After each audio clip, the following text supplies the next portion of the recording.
नमस्कार दोस्तों, कैसे हैं आप लोग।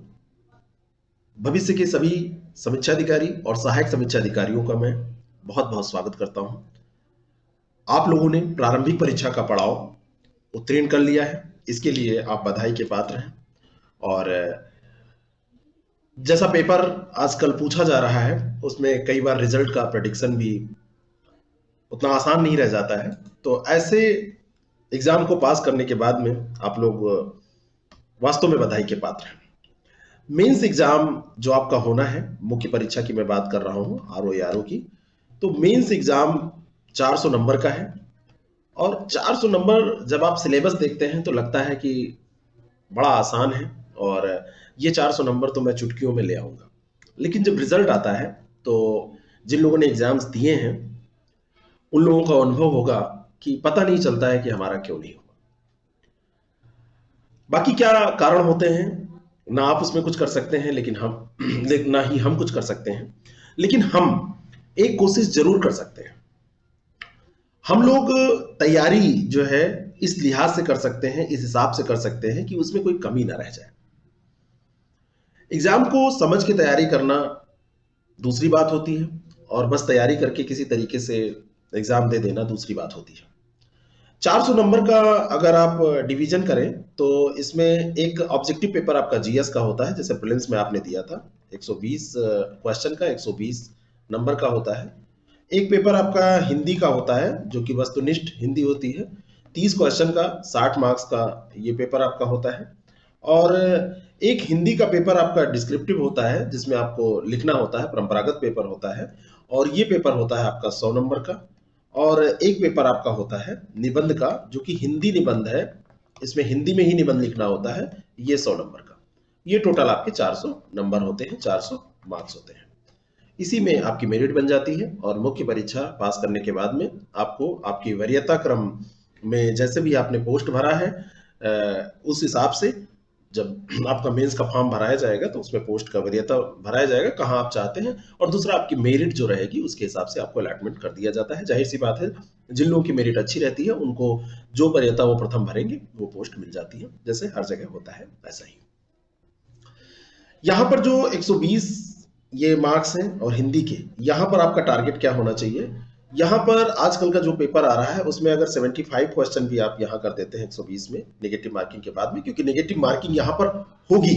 नेगेटिव मार्किंग पे ये मत सोचिएगा कि मेंस परीक्षा में होगी कि नहीं होगी। 2016 में भी एग्जाम हुआ है, उसमें भी नेगेटिव मार्किंग मेंस की परीक्षा में इन्होंने शामिल किया था। तो ये नेगेटिव मार्किंग के साथ ये पेपर होगा और ये भी नेगेटिव मार्किंग के साथ। तो यहाँ पर स्कोर यहाँ 75 और यहाँ पर कम से कम मैं मान के चल रहा हूँ कि आपका 60 में 60 होना चाहिए। एक क्वेश्चन मान लीजिए कहीं गलत भी हो जाता है तो थोड़ा बहुत कुछ करके 57 से 58 आपका स्कोर होना चाहिए। तो इसको आप अगर दोनों स्कोर्स को जोड़ें तो लगभग आपका स्कोर ये 130 के अराउंड आता है कि ये एक स्कोर हो गया जो आपका नॉर्मल स्कोर है।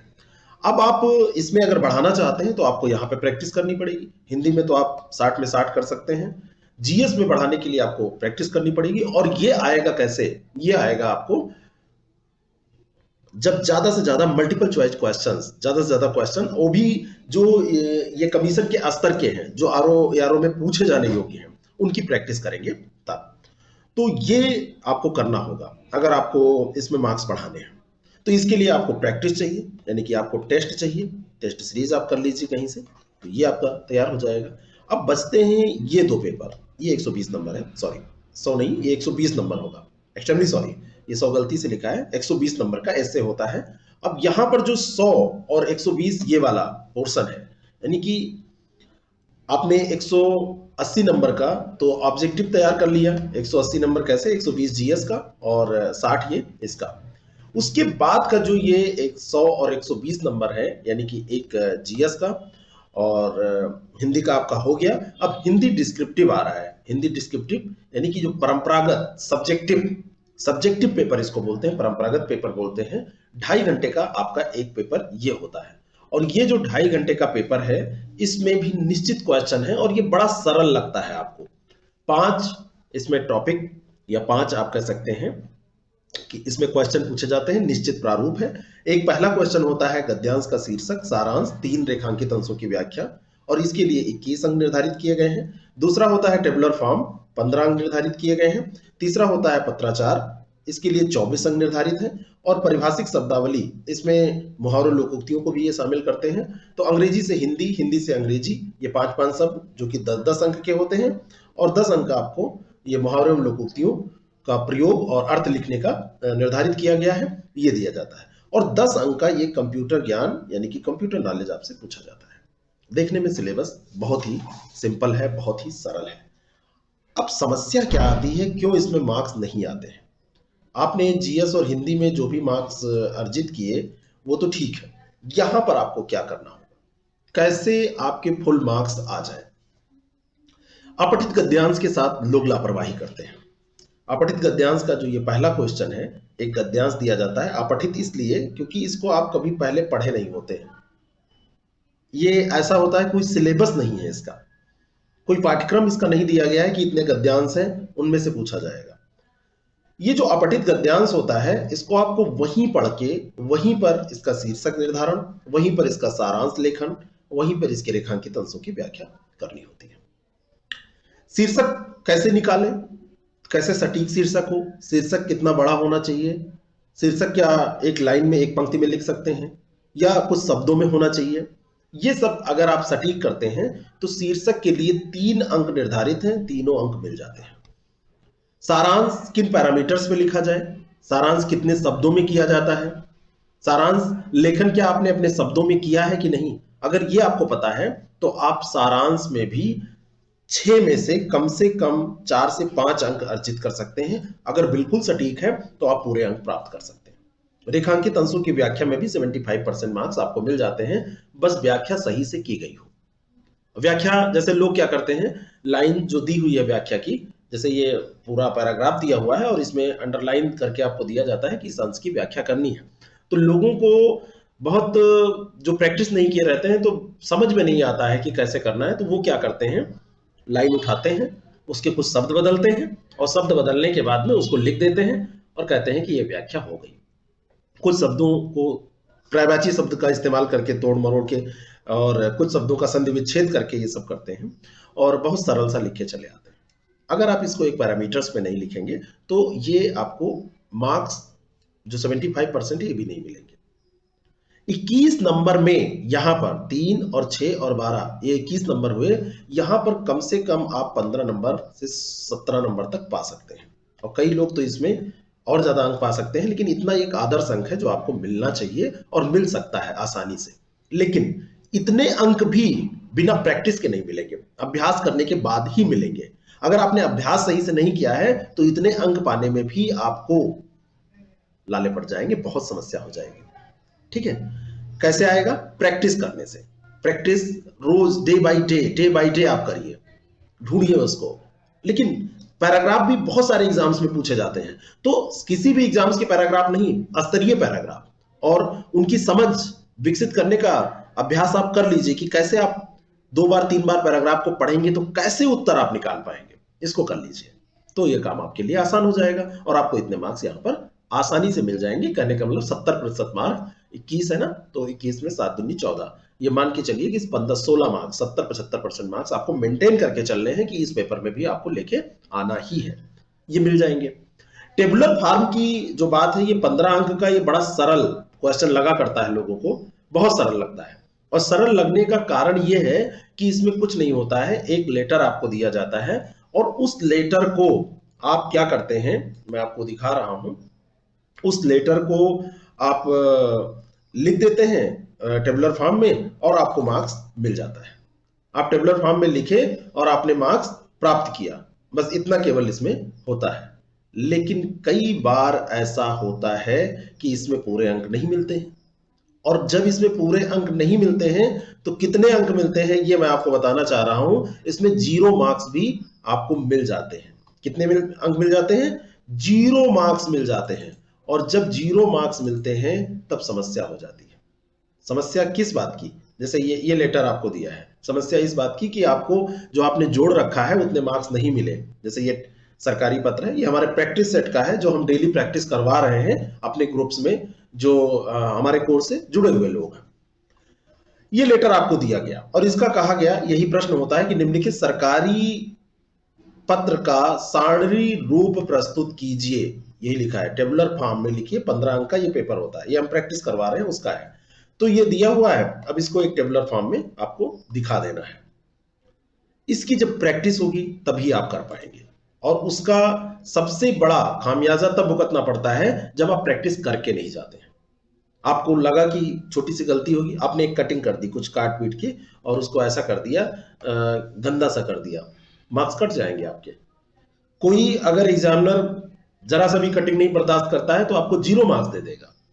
यथास्थान जितने भी इसमें क्रमांक, दिनांक, समय, है ना, प्रेषक, प्रेषित, स्थान, विषय जो भी लिखना है टेबुलर फॉर्म में, पूरा ऐसे ये टेबल बनाई जाती है, तो जो भी चीजें इसमें लिखनी है वो यथास्थान नहीं होंगी तो समस्या हो जाएगी। इसकी प्रैक्टिस से ही आपको ये अंक आते हैं, तो इसकी प्रैक्टिस करिए। अगर आपको ये एग्जाम पास करना है, आप प्रारूप उठाइए और उसकी प्रैक्टिस करिए, डे बाय डे प्रैक्टिस करिए। आप ग्रुप बनाइए, आप ग्रुप में प्रैक्टिस करिए। आपको हर हाल में एग्जाम पास करना है तो हर हाल में सारे प्रयास भी करने होंगे, सारी कोशिशें करनी होंगी। इतनी आसानी से ये 400 अंकों में से बड़ी सरल परीक्षा लगती है, लेकिन सिलेक्शन जब नहीं होता है 5 अंक से, 2 अंक से, 3 अंक से, 5, 10 अंक से, तो आपको लगता है कि कुछ तो गड़बड़ हो गया। वो गड़बड़ आपसे जो हो रहा है उसको आप दूर करिए। बाकी गड़बड़ियों की आप कोई सुधार की बात नहीं कर सकते हैं जब तक आप अपनी गड़बड़ियों को सही नहीं करते हैं, अपनी कमियों को सही नहीं करते हैं। तो प्रैक्टिस से ये भी आएगा। अब सबसे जो इसमें महत्वपूर्ण एक पोर्शन है पत्राचार का, और ये पत्राचार 24 अंक का आपसे पूछा जाता है। 24 अंक इसके लिए निर्धारित हैं। ये देखिए सिलेबस में यहाँ पे लिखा हुआ है, ये देखिए 24 अंक यहाँ पे। और ये 24 अंक में आपको 24 अंक भी मिल सकते हैं, पूरे के पूरे 8-8 अंक के 3 प्रश्न इसमें पूछे जाते हैं। ये इनका प्रारूप है, 3 इसमें प्रश्न पूछे जाते हैं। और नॉर्मली ये तीनों जो ये टॉपिक दिए हैं, इन तीनों को ये टच भी करते हैं। हो सकता है कभी कभी इन्हीं दोनों में से 2 में से ही पूछ लिया जाए, ऊपर के 2 या नीचे के 2। शासकीय पत्र पूछ लिया, दूसरा आपसे परिपत्र पूछ लिया, तीसरा आपसे विज्ञप्ति पूछ लिया।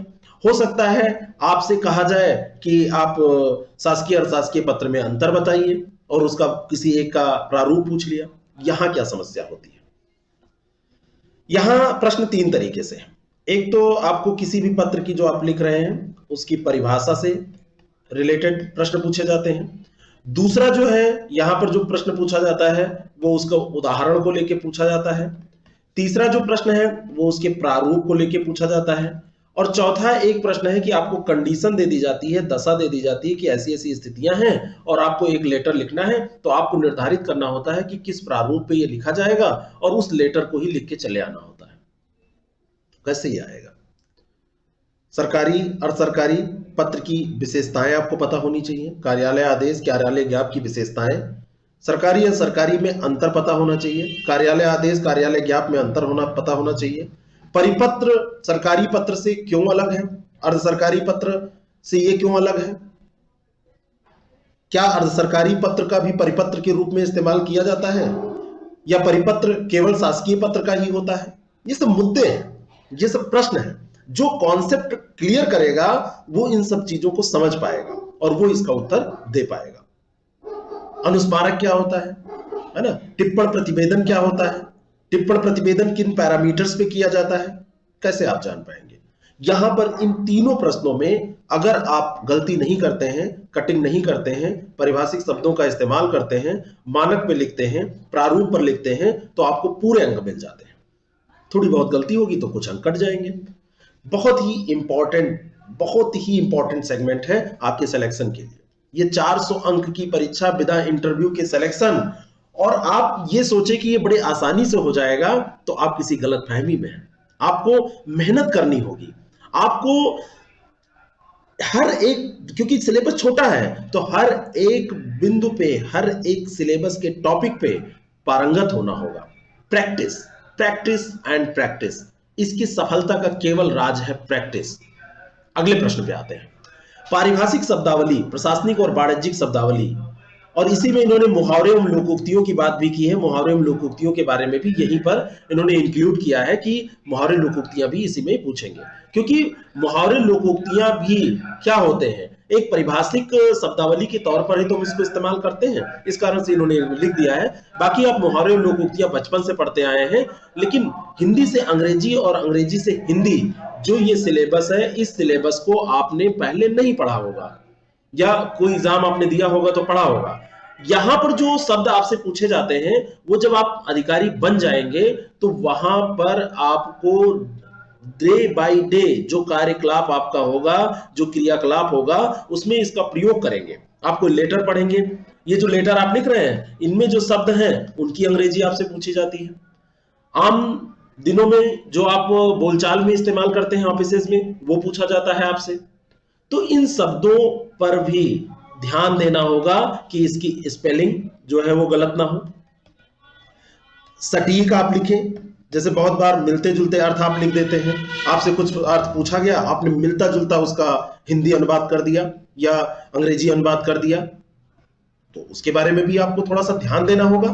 आप कई बार ये गलतियां करते हैं कि पूछा कुछ जा रहा है और आप अपने हिसाब से उसको ध्यान से पढ़े नहीं, और जैसे पूछा जा रहा है कि संविदा, और आपने संविधान का कुछ लिख दिया, है ना, आपने जल्दबाजी में पढ़ा और सही नहीं। प्रैक्टिस यहां पर भी मायने रखती है।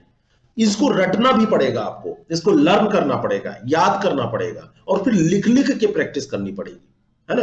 कई छोटे छोटे शब्द होते हैं जिनमें बहुत सूक्ष्म अंतर होता है ना, बहुत सूक्ष्म अंतर होता है। उनको अगर आप सही से स्पेल आउट नहीं किए, आपने स्पेलिंग सही से नहीं देखी, तो आप उसका गलत उत्तर लिख देंगे, है ना, आप उसका गलत उत्तर लिख देंगे। आपको सही पता होगा तब भी, क्योंकि आपने सही से पढ़ा नहीं है। तो यहां ध्यान से पढ़ के, समझ के, और सबसे ज्यादा जरूरी है कि स्पेलिंग सही लिखनी है। स्पेलिंग बिल्कुल सही सटीक लिखेंगे तो इसमें कोई एक भी अंक नहीं काट सकता। 5 अंग्रेजी से हिंदी और 5 हिंदी से अंग्रेजी आपसे पूछे जाएंगे। अगर आपने 10 सही से लिख दिए तो 20 नंबर आपके पक्के हो जाएंगे, क्योंकि एक इसमें 2 अंक का होता है, एक शब्द 2 अंक का होता है। यह बहुत ही इंपॉर्टेंट है। यहां पे एक चैलेंज है मुहावरे और लोकोक्तियों का। मुहावरे और लोकोक्तियों की जो बात है, इसमें 2 चीजें होती हैं। एक इसका अर्थ होता है और एक इसका वाक्य प्रयोग होता है। अगर 5 पूछे जा रहे हैं 10 अंक में, तो मुहावरा अगर आपसे पूछा गया है तो मुहावरे में आधा अंक, ये 2 अंक का है, 2 अंक का, तो इसमें आधा अंक अर्थ का 1 अंक होता है और वाक्य प्रयोग का 1 अंक होता है। लेकिन इसमें एक समस्या है। अगर आपने ये 2 अंक हैं और 2 अंक पूरे आपको लाने हैं, अगर आपने अर्थ सही लिखा है तब वाक्य प्रयोग आपने किया है, तब उसमें अंक मिलेंगे। अगर अर्थ गलत लिख दिया है और वाक्य प्रयोग सही भी किया है तो अंक काटे जा सकते हैं, क्योंकि वो महज एक इत्तेफाक है कि आपका सही हो रहा है, आपने समझा नहीं है। अर्थ सही लिख के छोड़ देंगे, आपको 50% अंक मिल सकते हैं, लेकिन अगर अर्थ गलत लिख के वाक्य प्रयोग करेंगे तो 0 अंक मिल सकते हैं। डिपेंड करता है एग्जामिनर पे कि वो आपके अर्थ को और वाक्य प्रयोग को क्या समझ के उसको जज करता है कि आपने समझा है या नहीं समझा है। भाई बहुत सारी चीजें हैं जो एग्जामिनर पे डिपेंड करेंगे। तो वाक्य प्रयोग पे अंक तभी मिलेंगे जब अर्थ पे आपका कमांड होगा, अर्थ आप सटीक लिखेंगे। अर्थ पे आपके अंक जब नहीं कटेंगे तो आपके 2 में 2 में अंक, 2 में 2 पूरे मिल जाएंगे। अर्थ सही लिखा आपने, वाक्य प्रयोग थोड़ा सा कमजोर प्रकार का कर दिया, रामू ने श्याम को मारा और 9 2 11 हो गया, है ना, तो वो थोड़ा सा बचपने वाला, बचपन का प्यार भूलना ही पड़ेगा। बचपन का प्यार भूल जाएंगे तभी काम चलेगा, क्योंकि यहां बचपन का प्यार आपको नंबर कटा देगा, है ना। तो ये ध्यान रखना होगा आपको। अगर वाक्य प्रयोग थोड़ा कमजोर किया है तो आधे अंक यहां दिए गए, 1 अंक यहां, तो 1.5 अंक दे दिए गए। और आपने अगर समसामयिकी से कुछ रिलेट करके बढ़िया से, करंट अफेयर के मुद्दे से रिलेट करके बढ़िया लिख दिया है, राजनीतिक उदाहरण आपको नहीं देने, इसकी भी प्रैक्टिस आपको करनी पड़ेगी। ये 400 अंकों की परीक्षा इतना आसान नहीं है ना। आप इसको बहुत हल्के में मत लीजिएगा। पीसीएस में कई बार लोग सेलेक्ट हो जाते हैं, आरओ में सिलेक्शन नहीं होता है। कारण, क्योंकि इसमें 400 अंक में ही सब कुछ होना है। यहाँ पे इसमें संभलने का अवसर आपको नहीं दिया जाएगा। यहाँ पे इंटरव्यू नहीं है, इन्हीं पेपर्स में। और जब सब में अच्छे एवरेज मार्क्स आएंगे तो आपका सिलेक्शन होगा। एक पेपर में आपके अच्छे मार्क्स आ गए, दूसरे में नहीं आए तो सिलेक्शन नहीं होगा, क्योंकि 400 ही अंक है, बहुत ज्यादा नहीं है कि संभाल पाएंगे आप। भाई एक जीएस का पेपर और एक हिंदी हिंदी के ये जो दो पेपर आप देख रहे हैं, एक यहां पर देखिए, ये दोनों पेपर का सिलेबस साथ में क्यों दिया जाता है, इसकी बात आपको मैं समझाऊं। ये पेपर जब आपको दिया जाएगा, 2.5 घंटे आप इसको कर ही रहेंगे, तब तक ही आपको मिल जाएगा दूसरा वाला पेपर। उस पेपर को करते ही और 2.5 घंटे बाद इस पेपर की कॉपी आपकी जमा हो जाएगी और इसके लिए ओएमआर दे दिया जाएगा आपको, और ओएमआर में आप इसको फिल करेंगे, क्योंकि ये दोनों एक ही पेपर है, केवल खंड दो हैं, अलग अलग इसको दिया जाता है, दोनों एक ही पेपर है, केवल खंड इसका अलग अलग रखा गया है। तो इस कारण से ये पेपर आपको साथ में ही दे दिए जाते हैं। ये ऑब्जेक्टिव है और ये आपका डिस्क्रिप्टिव है, सब्जेक्टिव पेपर है। तो यहां पर ये हिंदी के पेपर को भी आपको, जो दूसरा पेपर है, ये अलग पेपर आप नहीं जोड़िए, इसको एक ही में जोड़िए। भले ही उसका नेचर अलग है, पूछा जाने का तरीका अलग है, लेकिन वो है एक ही पेपर। तो दो पेपर ये हो गए, एक जीएस का, एक हिंदी का और एक एसए का। एक भी पेपर में अगर जरा सा भी गलती हुई, इसमें कोई पोर्शन आप छोड़ नहीं सकते। आप सोचे कंप्यूटर छोड़ देंगे, ये 10 मार्क्स का है, इसमें भी टारगेट आपका, मैं आपको बता रहा हूं कि इसमें अगर आप सटीक लिख देंगे, इसमें 2 तरीके के पेपर पूछे जाते हैं, प्रश्न पूछे जाते हैं, सॉरी, कंप्यूटर में। कंप्यूटर की अगर आप बात करें तो कंप्यूटर में आपका एक बार ऐसा भी पूछा गया है कि 2-2 अंक के 5 क्वेश्चन, और कभी कभी एक बार ऐसा भी पूछा गया है 5 अंक के 2 क्वेश्चन। दोनों दशाओं में यहां पर आपके 70% 60% नंबर आ जाएंगे हर हाल में। अगर 2-2 अंक वाला ही पूछा गया तो यहां स्कोर करना थोड़ा आसान होता है। सब कुछ सही लिखा तो 1.5 अंक सब में मिल गए, है ना, सटीक लिख दिया तो 10 में 10 भी मिल सकते हैं। यहां पे मार्क्स कटेंगे, यहां पे 5 नंबर का है तो 3 से 4 नंबर ऐसे आपको मिलेंगे, तो 7 नंबर 6 से 8 नंबर के बीच में यहां मिल जाएगा आपको। इसकी भी प्रैक्टिस करनी होगी, और उससे भी ज्यादा जरूरी कि इसमें पढ़ा क्या जाए। कंप्यूटर पे तो आपको मोटी मोटी किताबें मिल जाएंगी, लेकिन यहां जो पूछा जाता है वो आपको सटीक सामग्री चाहिए।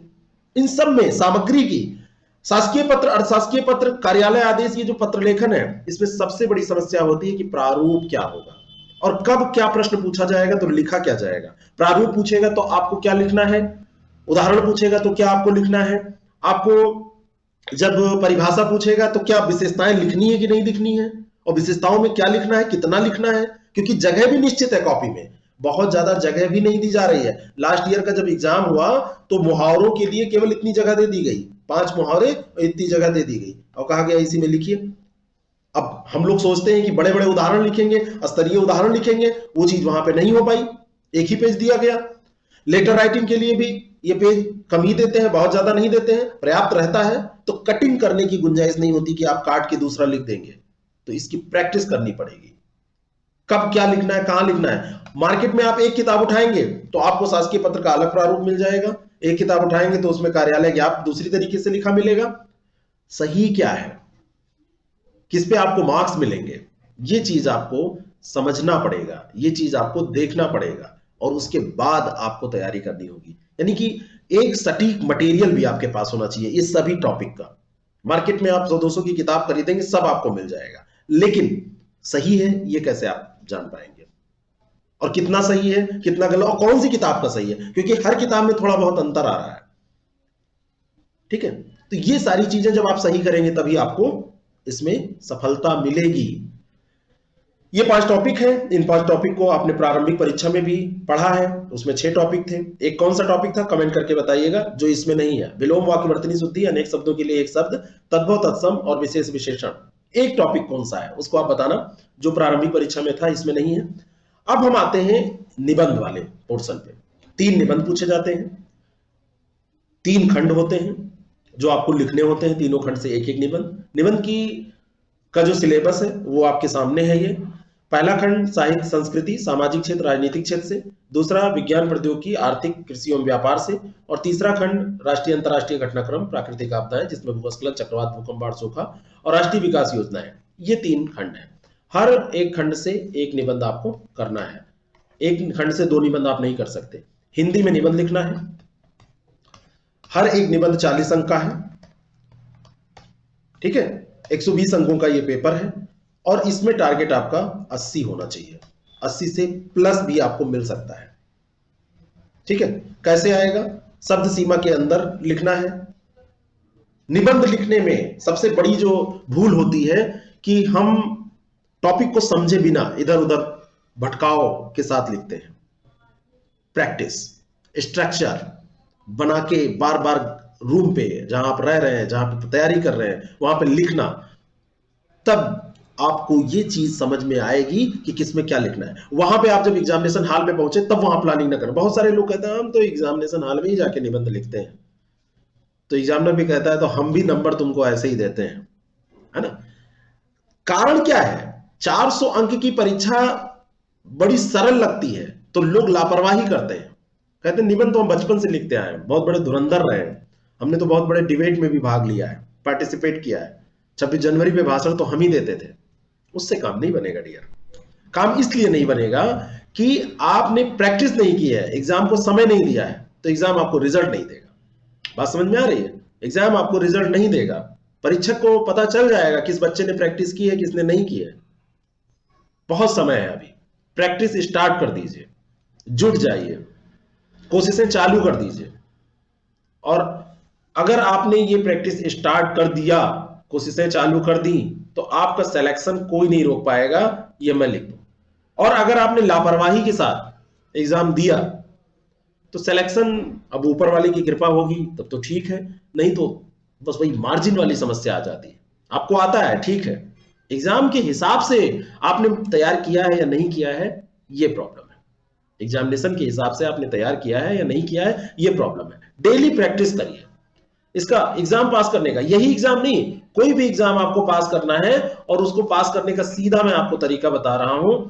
आप सबसे पहले सिलेबस देखिए, सिलेबस देखने के बाद में आप मटेरियल जुटाइए। अब इस मटेरियल में दो तीन चीजें होनी चाहिए।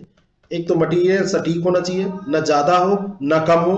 दूसरी चीज है कि ये एथेंटिक होना चाहिए, है ना। एथेंटिक का मतलब क्या है? एथेंटिक का मतलब ये है कि आप जो मटेरियल पढ़ रहे हैं वो लिख के मार्क्स मिलेंगे कि नहीं मिलेंगे, कंफ्यूजन वाला मटेरियल नहीं होना चाहिए। और फिर जब ये हो जाए तब इसको पढ़ के उसके बाद में आपकी प्रैक्टिस होनी चाहिए, और प्रैक्टिस करने के बाद में आपका टेस्ट होना चाहिए। टेस्ट, और टेस्ट आप खुद से दीजिए, लिखिए। हाँ, अब ये सारी चीजें आप नहीं कर सकते।